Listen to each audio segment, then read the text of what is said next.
Hello everybody, welcome back to Initial Solution. In this video tutorial, I will show you how to change your Instagram password. So let's begin the video.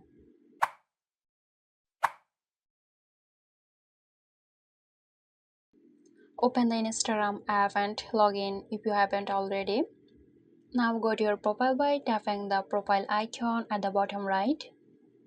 Then tap the three horizontal lines at the top right corner. Once you are in the settings menu, tap on Account Center and then tap Password and Security. Tap on Change Password.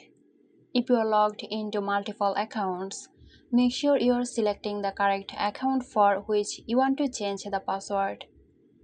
Enter your current password in the first box, then enter your new password in the second box, and re-enter it in the third box to confirm. Once you have filled out all the fields, tap Change Password to update your password. So there you have it. I hope this video helped you out. Stay tuned for more helpful tutorials here at Initial Solution.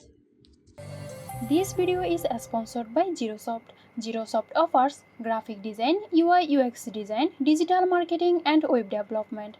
Elevate your brand with Zerosoft today. For more details, check the description box.